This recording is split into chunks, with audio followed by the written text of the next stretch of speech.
Welcome to another Whiteboard Chronicles. I'm Jason Longshore, color analyst for the Atlanta United Radio Network here on 92.9 The Game.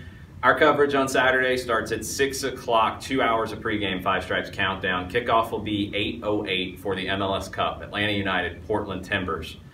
In our last Whiteboard Chronicles, we talked about Portland and the three different ways they might approach this from a shape perspective. Let's talk about Atlanta United and what we've seen lately and what we could see based off what Portland does. What we've seen lately is the 3-5-2/5-3-2. It's the same thing no matter where you put the 3, where you put the 5. It's basically the same thing. Let's draw our field out. We'll see if I do any better this time in terms of making it look like a soccer field. My art skills, again, not so great. All right, so in the 3-5-2, it's somewhat like we saw with Portland, except I'm going to put the wingbacks a little bit higher based off the way they play. And it's also a little different in the midfield, and we'll get into that.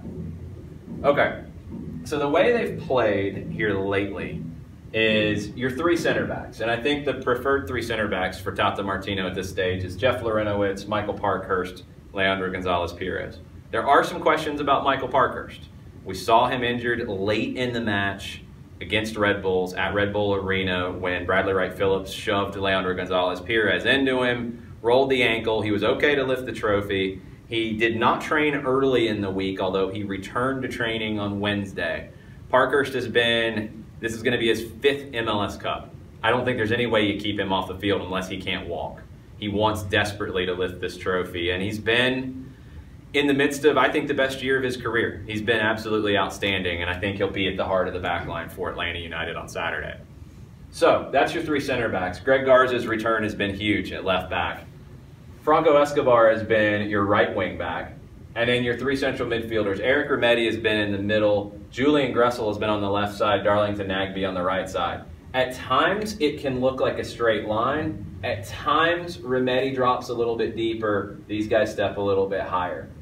Couple things that, if this is the shape for Atlanta on Saturday, you could see.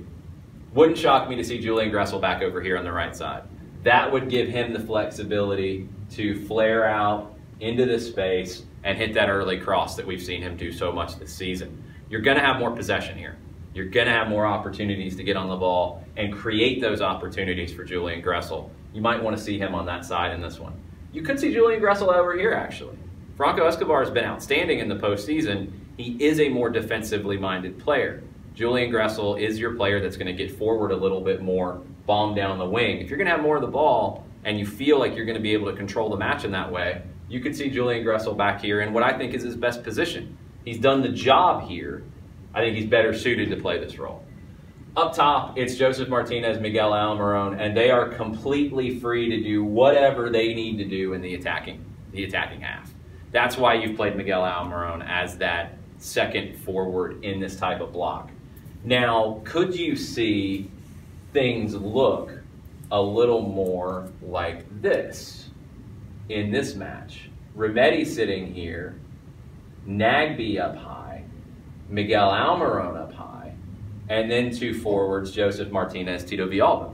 Absolutely. You could see Miguel Almiron drop into the midfield as more of a number 10 or an 8 with Darlington Nagbe. Eric Remedi's going to sit. He's going to protect your back 3.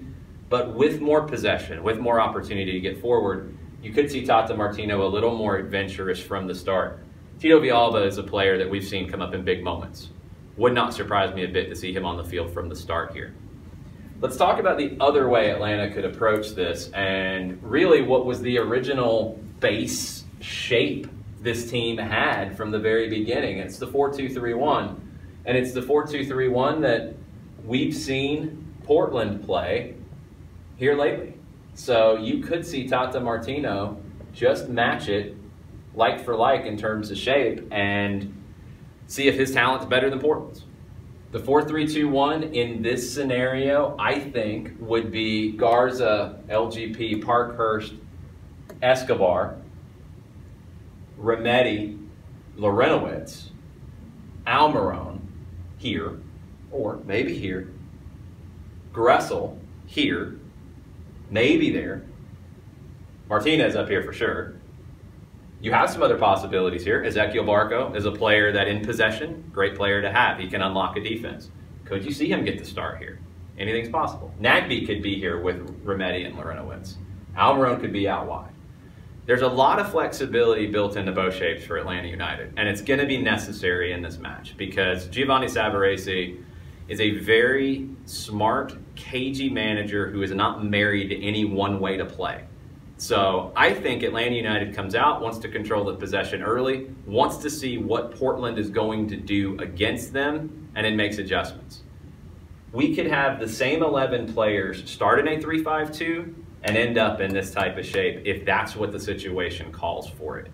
That is what Tata Martino will be looking at in this one on Saturday. It's going to be difficult. It's going to be a chess match between the two managers. I think Tata Martino has more quality chess pieces to work with. It's going to be setting them up in the best shape to take care of Portland. It's going to be a fun one to watch. It's going to be a fun one to break down as well. Can't wait for it on Saturday.